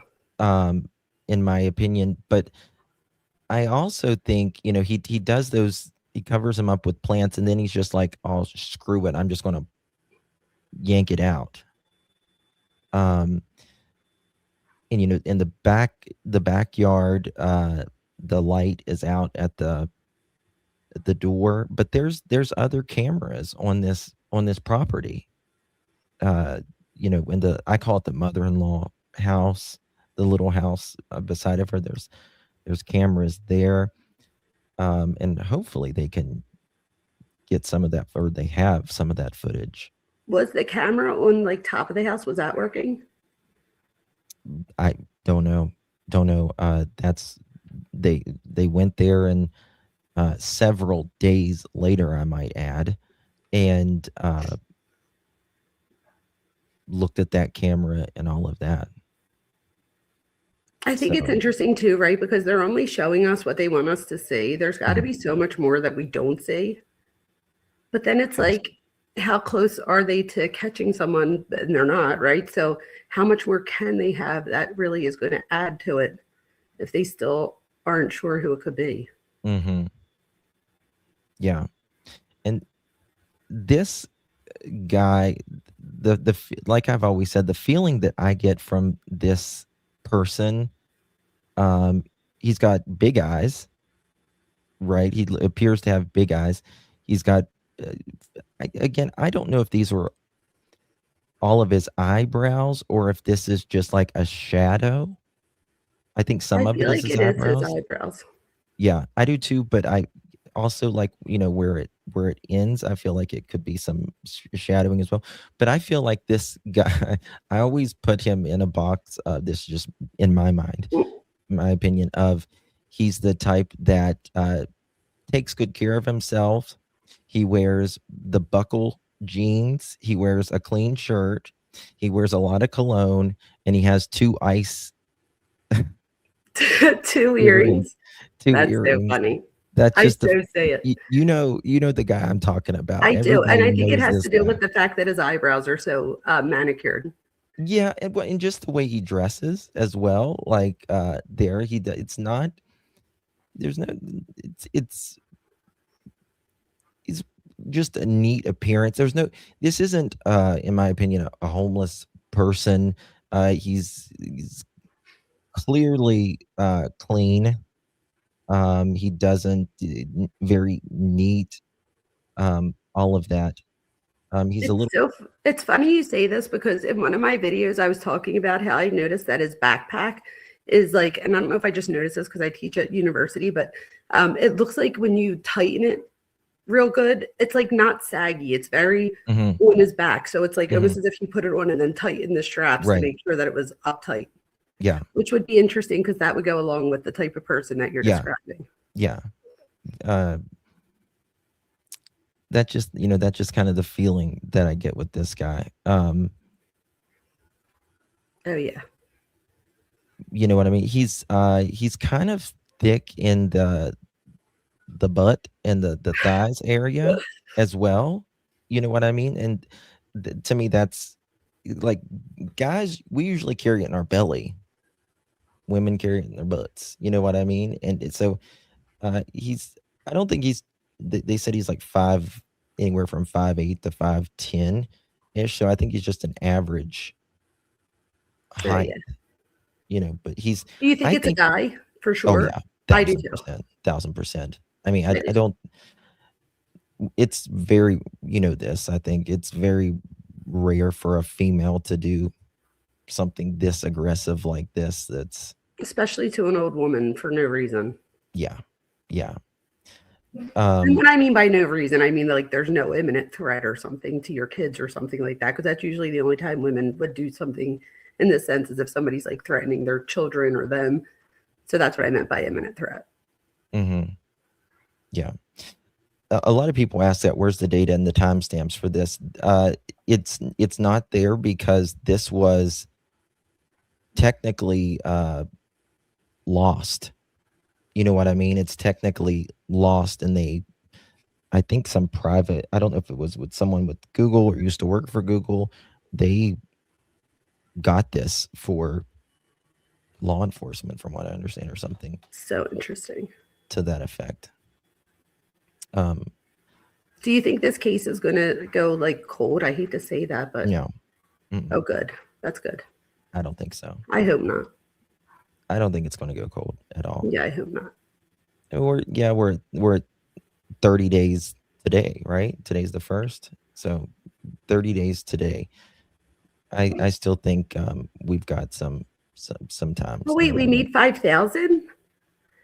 Thank you, We- you guys. We need 5,000 what? We made 5,000. Cuff, you Ooh. just did a thing. Oh, Yes. amazing! Thank you, everyone. Thank We- you. Oh my God. Look at guys. You hit it, girlfriend. Thank you, so Justin. deserve Thank it. you for having me on. You so deserve it. Thanks so much for helping. Dr. Vona made 5,000 tonight. This could not have been with a collab that happened with. Thank you, Justin Mods and members. Awesome. You guys are amazing. Thank you so much for subscribing, Dr. Vona. Thank guys you. will Thank you. absolutely love her. Yeah. To me, these clothes look very much new. But they're clearly not the first night he wears them new, because it seems like he was wearing these clothes prior. And didn't they say that like something that he's wearing is only made at Walmart? The backpack for sure is only sold at Walmart. That's what I meant, sold. I said made. Yeah. I meant sold. Thank you for Yeah. yes. There you Okay, go. so the backpack. And I forget I think he's got clothes underneath of this as well. Oh yeah, for sure. But then I think about it and I'm like, wouldn't that make it more like cumbersome to move around in? But It would. I mean, what's in his backpack too? I meant to ask you, like, not that we know, but what could Right. possibly be in his backpack that it's so packed? And Because I would look think that if it was a robbery, that you would want to have an empty backpack so you could put stuff in it. But it looks like this backpack's full. there's a kit here of something. You know what I mean? Like whatever it is, like that's clearly full, and it looks a little heavy to me as well. Which Whatever. would make sense why he tightens it to make sure that it's Mhm. not flopping around when he's bending over like that. Yeah. It's so bizarre. It's so bizarre. It makes me wonder, like, and this is just speculation, is there like rope in there? Like Tarp. what do you take when you're doing something like this? So a kit of some sort. I totally agree with that. Mm-hmm. Which then what does that say to us, right? So that would say that this is probably more along the lines of somebody who has a specific intent as opposed to somebody that's just breaking in because they're, they need rug money or, something like that. Like, so this just says to me that this is more intentional, which again, who would have an intent, either somebody who is seeking revenge for something or somebody who's seeking financial gain. Mm-hmm. They're like the two big things here. Yeah. I think I would be very surprised if she made it out alive. One of the former FBI, he was saying that he would be surprised if she made it the first 72 hours. And I don't think it was even that. No, I don't either, because that would mean that they would have to purposely do per-social things to keep her alive, meaning feed her, give her medicine, all those things. And my thing is, would somebody that's doing this right here be the type of person to care enough to make sure that you have something to eat and your medicines and stuff? Mm-hmm. So I do agree with that.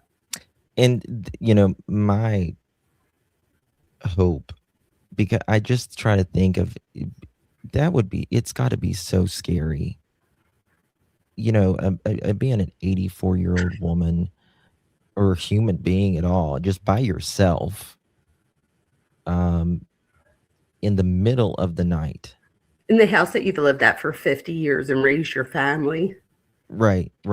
And so, my hope is if she is not alive, that she was just in bed and didn't know anything was coming.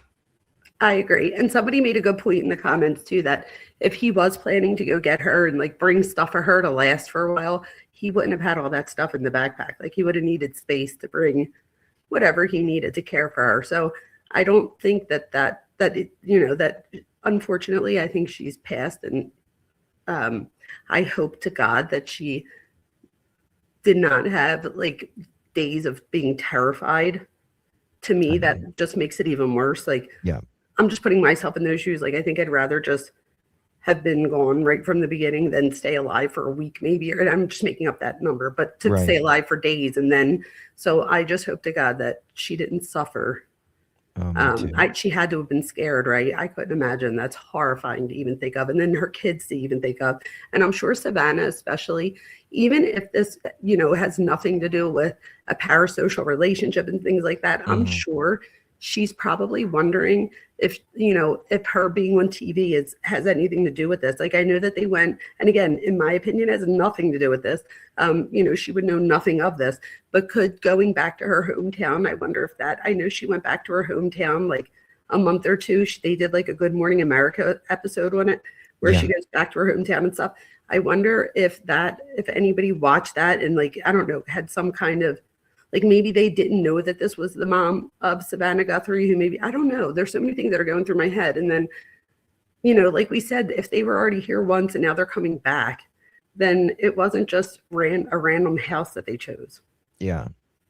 And to me, that I think, again, could it be parasocial? Yeah. I just don't see it, though. I don't. Well, if it is a parasocial relationship, are you going to have me back on and say that I said that it might have been? Yes, of course. I'll have you back either way. No, I'm just joking. No, but I just, again, I don't see you again having help. Right. Well, if there was help, then that wouldn't make as much sense for a parasocial relationship. But with a parasocial relationship, sometimes people don't, they underestimate the power of somebody in one of those types of relationships where, and again, just so people know, a parasocial relationship isn't in itself abnormal. Many of us have parasocial relationships online. Like, we get to know each other. We feel like we're all friends. That's a parasocial relationship. Yeah. This would be even further than that. So this would be more of a fantasy type relationship where, and my thing is Savannah is probably heavily guarded. She probably has security around her children in New York, all those things. And so my thing is, if you can't get to her and then you can't get to her immediate family, then do you go to mom, knowing that mom is like everything to her? She always has her, not always, but she has her on Good Morning America a lot, spotlights her. Like, you could just tell how in love she is with her mother. So my thing is, if I have a parasocial relationship and maybe a paraphilic disorder of some sort, some fantasy type thing, that would be the next thing would be, who can I get to that's close to her? Very, very possible. But to me, I would think, would I take the 84-year-old woman or would I take the sister down the road? The 84-year-old woman, because in my opinion, if it's a parasocial relationship, the 84-year-old woman, because Savannah has done many videos on how much she's in love with her mom. So that would just say to me, because you also have to put yourself in the mind of somebody who might do something like that. And for me, it would be like, you would think that you're reaching out to Savannah and that she's answering you, but that she's like throwing you to the side, because you would have to build that form of grievance where you feel like you've been pushed to the side type thing. So to me, it would just mean, the mom for me would be, other than your children, would be the next closest thing, and an easy target, like someone said, an easy target, because, and again, the sister, she lives with her husband, she might have children. So now there's more people that you have to fight off with the mom. She's isolated, she's by herself, she's 84, she's not going to be fighting back as much as somebody else maybe. So that, it could just be convenience and stuff like that. Yeah. Now, one thing I want to ask you, Dr. Vona, your opinion on, and I want to make it clear that the sheriff has said the family is cleared, right? Now, he like I said, he said the family is cleared as of now, all of that. But my question is, and this is my opinion and just things that I have seen, why would they be going back to, in your opinion, the Annie and Tommaso's house 5 times? Why would they be in there for 3 hours? with the lights out, taking pictures and things glowing. Well, because I know that they always look at the family first. And I watched the Of course. Elizabeth Smart thing yesterday, and I forgot how much they like looked into her dad. And it was almost as if like the police at one point were like so focused in on him. And then we look back now and we know that it wasn't her dad, right? So I'm wondering how much is this just because they're using statistics, and statistically it's usually somebody that's known by the family, stuff like that. So I wonder, like, in other words, if they didn't do all that, would people be criticizing them for not doing all that? Like, why aren't you taking all? So I don't know if this is protocol type thing, or again, if they're looking at statistics, and usually when there is something like this, it is usually somebody that we know. But when I watched that Elizabeth Smart thing yesterday, it reminded me of how much people could be focused in on the wrong person. That's very true. And that's very true. And then, there's, I think we had talked about doing a live on Jean-Benet Ramsey at one point. And people feel very divided on that case as well. But, the same thing goes for them. The police was all up in them, right? Like all watching them. Yeah, big time. But, I've spoken to some law enforcement privately, and they wonder privately as well, like, and it's just very similar to the question I have, for them to keep going there over and over and over and over again. They have told me that something seems to be leading them back there. And again, I don't know if you were watching the other day, but JLR was live and I was live. A lot of people was live, but they all of a sudden left the FBI. They left Nancy's house, went straight over there, started talking to the neighbors, going in like little campers by the house, looking in the yard, people's backyards, out, from the yards, or like where the desert is and stuff like that. Now, but I also think this case has been kind of ass backwards as well, because you think about it, like they let the house go and said back to the family within the first 24 hours. And then they were like, whoa, whoa, whoa, whoa, whoa. And they went back. And then they kept going back over and over to Nancy's house. Now, right? that was the last place that she was the night before, though, right? It was. Wasn't she over there eating dinner and playing games and stuff? Absolutely. So could it be that they were trying to find something there, maybe trying to collect evidence to compare it to stuff in her house? But then you're right, though. Why not just do that once or twice? Why so many times? Well, but the thing is, like, my question is, what could they want in their house? Like, as far as like her DNA or whatever, her DNA is going to be in her own house as well. Like, everything's going to be in her house that's her as well. And if the crime happened in Nancy's house, why are we back at this house over and over and over again?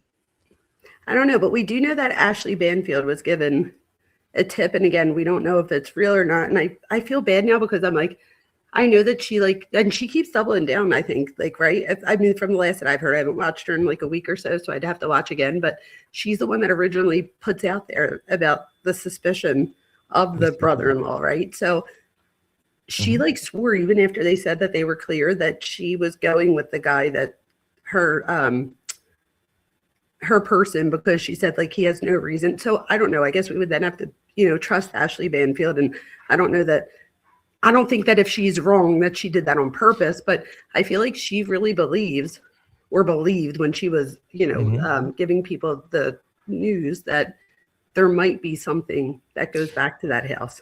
I mean, she says her source is rock solid, and people feel totally some people are very supportive of that. Some people are like, I told you, it just depends on how you feel about the situation or even her and a lot of, but there's been times that I've known I've had a source where like rock solid, you know what I mean? And then uh your source is good, and you just got to stand by your reporting. And I feel like that's what she did. She kind And of you stood by take her and the reported. heat, you take it, and it just is what it is, and it'll eventually come out either way. Um, so I find it I find it very interesting, and that's okay, Julie. Thank you, hon. Um, I don't know. It's just very confusing. Like I said, yeah, it feels like something keeps leading them back there, but again, you wouldn't think that they would keep going back to Nancy's house over and over and over and over and over again, getting like the mother-in-law house. I call it the mother-in-law house. The camera several days later. You would think you would do that all in a pretty decent big sweep. So it could be just that there's a lot of backwards things that wasn't taken care of in the beginning that should have been. Right. Oh, I forgot this. I probably should have got that, And a lot of people are saying, like, even if they said that the family's cleared, could they be very literal here? So we were all speaking about the camera, right? The footage here that we're watching. So could that have been very literal? Like, they're not the people in the camera, but not necessarily. Absolutely. Do you know Absolutely. what I mean? Do you know what I mean by that? Like, almost like parsing words Oh, they absolutely, law enforcement parses all the time, right? every syllable. So that would mean too, then we don't know exactly because didn't he also say the family's cleared right now? Well, yes, Serenity, they still do have Annie's car. That is true. And that was another question of mine. If Annie is cleared, why do you still have her car? Give it back, law enforcement. And if it's only to look at like DNA from the night before, they wouldn't still need that. No, I mean, this is the thing. If Tommaso, and he was the one that allegedly drove her home, Tommaso and Tommaso and Nancy together. If he is the one and he is cleared, there's nothing in that car that I can think of that would matter that happened 4 or 5 hours later in the comfort of her bed. Especially if nothing happened in the car other than you just drove her home. Precisely. Because how many crimes are there where they go to the last person and they're like, oh, I drove her home or I dropped her off, and they don't keep their car. Right.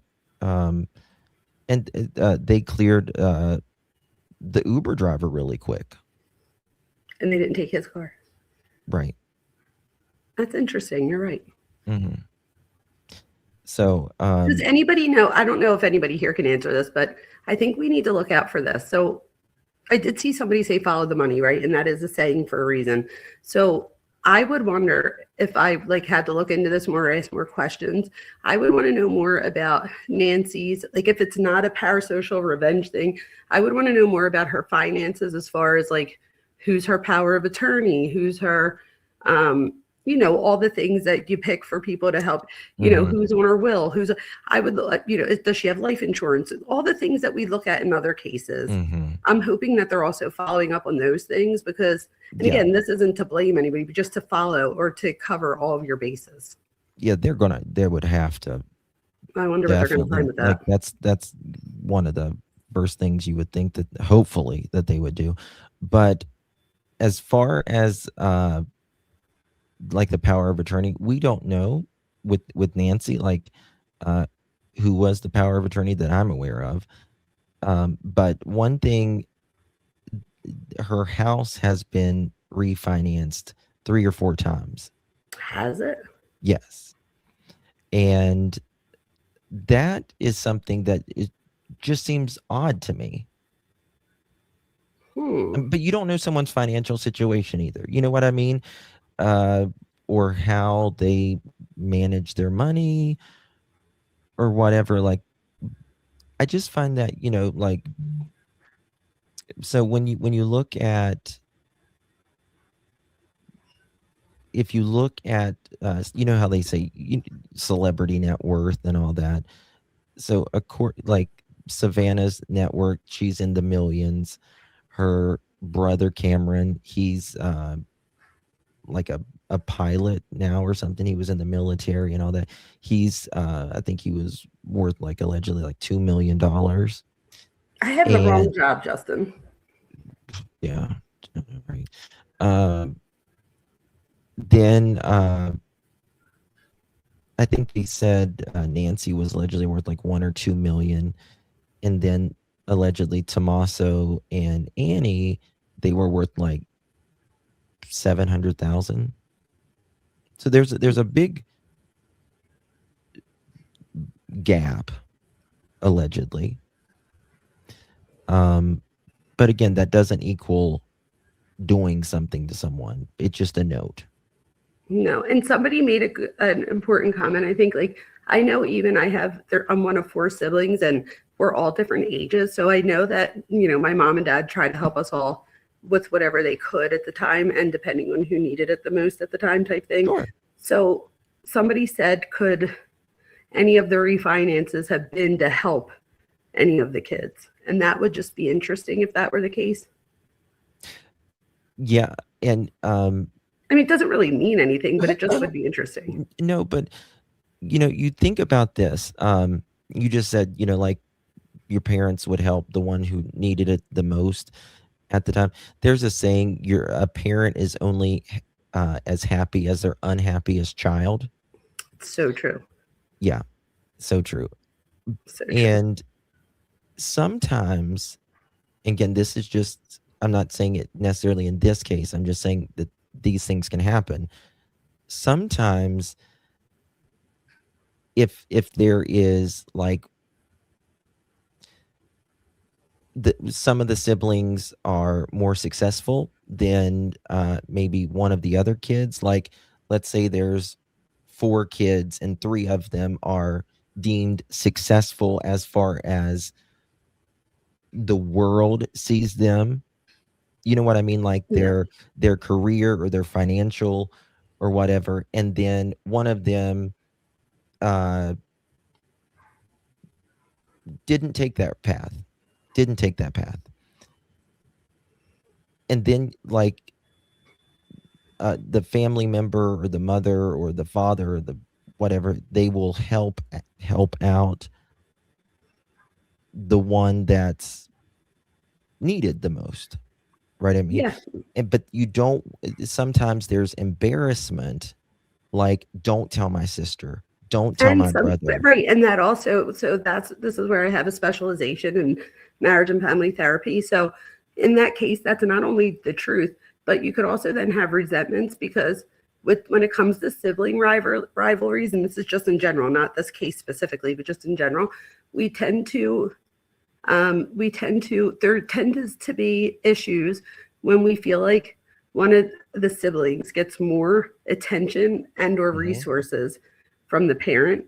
So I wonder, like you're saying, if there was any help somewhere, was it something that was like, please don't tell my siblings, and because for embarrassment, whatever the case may be. But at the same time, I would say that having a net worth of $750,000, like coming from Philadelphia, that's not poor either, right? So even though she might not have gotten to the millions range like her siblings, I don't know. So I mean, unless they've put them in a situation where they're living outside of their means, then it doesn't matter if you have $100,000 or $4 million. I mean, it just so I don't know. Could that be? I don't know. So, but it is interesting if she did refinance her house a few times. I do know, like around COVID, a lot of people refinanced their house because it was like almost nothing for the interest rates and stuff. Right.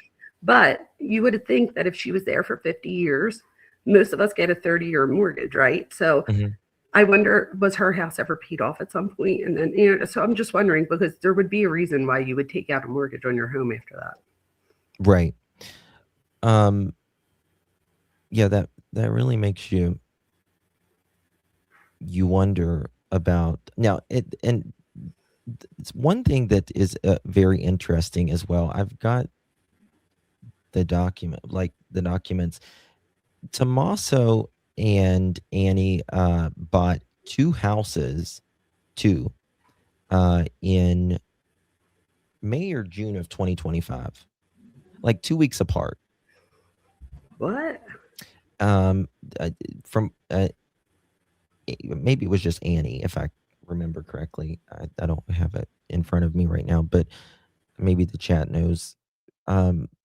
sh- she they have she's more into like real estate from what I understand. They have their own house. Then they have another house that they purchased in Tucson, and then they have another house in Florida. What? Yeah. That's a lot of housing for 750,000, right? Yeah, and they also around that time they sold the same month that they purchased those houses, they sold their it was an older Hyundai car. It was like $9,000. She posted it on Facebook Marketplace. And this was all recent? This was May or June of 2025. That's not very long ago. No, not very long ago at all. Wow. I mean, to me, it just, I mean, I've heard that they like flip houses or something. So, I don't, again, you don't know someone's financials or anything. So I'm not going to pretend like I, know what they're, but it just seems like a lot to buy two houses within like 2 weeks apart. Now, and with all, like just putting it out there, I actually had to buy two houses within a 1 month period, and it's a long story, but we had a rental, it's a whole thing, but we wound up having to get two mortgages in like the matter of a month. Sure. So it happens, right? But sure. I don't know anybody else in my life that was in this situation. So it happens, but not often. Yeah, I mean, I think it can happen. It's, especially like if you're moving out of your house that you have mortgaged and you're buying another house and you're waiting for this house to sell. But I understand that, and that happens, I think, pretty fairly often, but they still have these, he, works for a private school, 50,000-60,000 a year, allegedly, or it's about maybe to 40,000 to 60,000. I think it was like, well, we need to pay our teachers more. Oh, I agree. 1,000%. 1,000%. Someone said she sells gems and jewelry online. She does. She's a jeweler. The family, one of the jewel societies or whoever, they ended up offering like some sort of reward, helping with the reward fund. It was like 10,000, or I don't remember how much it was. I read when they posted it. So yeah, like the family is big into jewelry or something. They do. So somebody in the chat said, and I know that we have a lot of people in the chat that are older like me, but I would guess that somebody might know this. I'm curious if anybody else does. Someone said there's some life insurance structures where the coverage either ends at age 85 or is only available till 85. I have no idea. I don't either, but that would be crazy if that's the case. Yeah, that's a good point, actually, because I've seen, it's very interesting you said that. I've seen commercials or fine print about like up to 85 years old, like you can That is interesting. I need to look more into that now. Yeah. Term life insurance Yeah. ends at a set age. Wow. Yep. Yes. That is interesting. That's so interesting. You get your money back on some of it, and some of it you can like borrow against, and I know that and stuff like that. But somebody has 3 life insurances. I would never tell anybody if I had life insurance. I'd be so afraid that I'd get murked over it. But that's just because I'm in the true crime and I see it happen all the time here. Around here, you can't get life insurance. They find something wrong with everyone. None of us have life insurance around here because we just can't find it. So if anybody knows of anything, let me know. But it's crazy. Really? It's Yeah.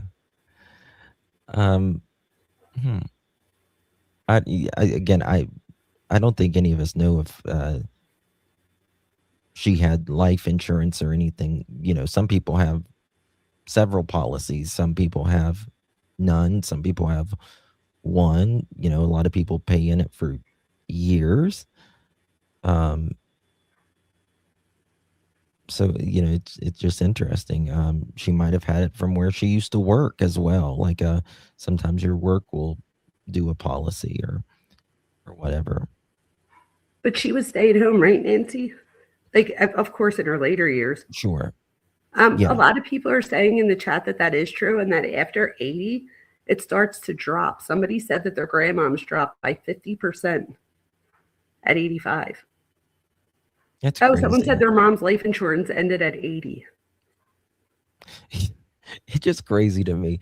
Like, you'd think the older you get, like which I guess that's the whole point, because you know, after 80, it's who knows how much longer. Yeah. They know you're seeing the twilight years, and they're like, oh, we're not going to cover you anymore. You've paid in this for 30 years, but sorry, you've lived to 80 years old. Right, you outlived it.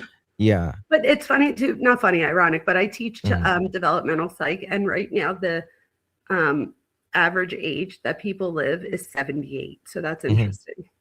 That 80 would be like a cutoff. Yeah, it's that's like crazy. 78 for women, 76 for men, or 74 or something like that. I think it's up to like 80, 82 for women and 76 or 78 for men, which is what makes it 78. Nice. Yeah. So it's getting longer. We're getting there. We're getting there. We're getting there. There's like 100,000 people that are centenarians in our country. So there are people that are over 100 years old. So we are definitely increasing life expectancy a big time. They said that the person that's going to live to 150 is already born, but we don't have the technology yet, and we'll probably be dead before that time comes. But they say that the person who's going to live to 150 has already been born. So that's interesting. So I don't think I've ever even talked about this, but I used to be obsessed with studying about centenarians and the blue zone. You know what the blue zone is? It's in pretty much Japan, and it's an island in Japan where people live the longest per capita in the world overall, and just studying their habits and all of this. And then there's this interview on 60 Minutes, and it was this neighborhood community, like from the 80s, where everyone lived there and they were followed for like 30, 40 years. And they are the oldest olds still alive. It's just so interesting. And so interesting. Yeah. Hopefully we all live older. Well, at least the people that want to live that long.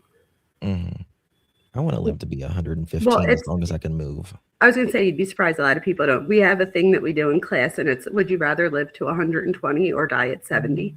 And there's so many people that pick 70, and I just can't believe it. I know. People's like, I mean, I've my husband's one of them. He's like, take me at 70. I'm like, what? Yeah. People's like, I don't want to live that old. I'm like, I want to live to be 150. So do I. And as long as I'm mobile and Yeah. can move. You know Right. what As I long as mean? nobody's like wiping my ass. I get you. Yeah, exactly. Like I That don't makes want that. I'd rather be out of here if that's Mhm. the case. But it's interesting. So interesting. This was a great Uh, live. Thank you so much. Thank you so much, Dr. Vona. I heard someone say that the third mortgage was to do the roof repairs and sell it. I've not, again, there's so many things that we've heard that you just don't know. You know what I mean? Yeah. But it wouldn't be abnormal for somebody that's into real estate to flip houses. Well, I think they're talking about Nancy there. Oh, I thought they Yeah. meant like buy a house, like fix it up and sell it. No, she just had an electrical upgrade done there. I've got the permit and stuff for that. Oh, wow. And then she had her roof something done recently or something like that as well. Oh, that's interesting. It's such an interesting case. So and interesting. it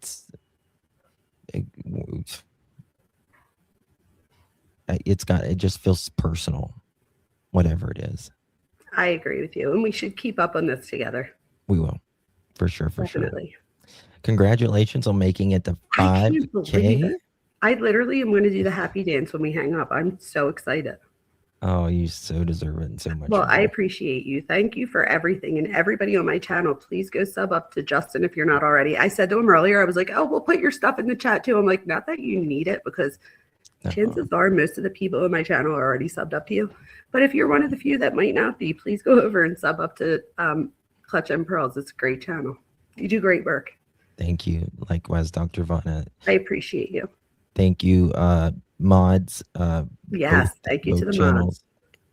Mods, members, chat, voicing your opinion, whether you agreed with this, disagreed with this, it all matters. And none of us know. None of us know. No, but we'll keep up on this together. Yes, most definitely. Most definitely. Thank you again for everything. You're welcome. I still would love to do a video or a live stream with you with the Jean Benet. Yes, we could do that. We could definitely do that. I have a little connection to the Jean Benet case. Do you? Mm-hmm. My Patsy, she's from where I grew up, and my dad was friends with the family. Oh, wow. Okay, well, definitely. Well, because I would love to hear what you would have to say about that. So absolutely, I would do that. And Jean Benet and I, we were pretty similar in age. And I remember going to my dad's friend's house when all of this was going on in the early 90s as a kid, and then talking about it. So, yeah. That's interesting. Interesting case. I definitely want to hear what you have to say about that. So you guys were definitely look out for our live on Jean Benet, because I need to hear all about this. It's one of the cases that I usually have an opinion about everything. It's one of those cases that I don't know. That's how I feel. I think that's why I haven't jumped on it yet about going live about it, but maybe that's why we go live about it, because for two people that I have an opinion on pretty much everything too, and that's one of the cases that I just don't know. But maybe that's more of a reason why we try to jump into it, to see what we're all thinking about it. Yeah, there's, parts of me that I see both sides. So do I. And it really, that case bothers me so bad. Let's do it. Yeah, we can do it. Well, thank you, everyone. I have work in the morning. Oh, God, get to bed, girl. I know. Tomorrow I teach on Monday and Wednesday are my long days. I leave at 7 in the morning, but I start at 8 and I don't finish until 9 at night. So it's a long day. I know. Oh, God. So I should have go to bed soon. Oh, no. Are you kidding me? I always go live. I usually don't even go live until like 9:30 anyway. So I'm like not up later than I usually am. I'll still be up for another few hours, I'm sure. I try to go to bed early and I just don't. I think like I'm going to miss something, or I don't know what it is, but yeah, I don't require a lot of sleep, but I at least try. I'm the same way. Daniel's court hearing is tomorrow. Thank you for saying that, Nancy. Daniel Martel, unrelated to Jack and Lily, of course, but nonetheless, it's a behavior that's really bad, in my opinion. Oh, yeah. Mm-hmm. But not surprising. No, in my opinion. I'm not surprised a bit. on it. Me either. Okay, thank you, Lorad. Thank you so much, honey. And thank Appreciate you it. everyone for getting me to 5,000. I am so hyped. Thank Awesome. you. And I couldn't imagine it with a better group of people. So thank you guys. Aw, you're sweet. All right, everyone. Good night. Appreciate Thank you, you, Dr. everyone. Vona. Thank you, Justin. I really appreciate you. Appreciate you. You're fabulous. Look, you still look amazing. Oh my God. By the end of the stream, look, by the end of the stream, my bangs are like everywhere. You still look fabulous. You're amazing. You look You amazing. are. Mwah. Thank you, everyone. All right. Bye-bye.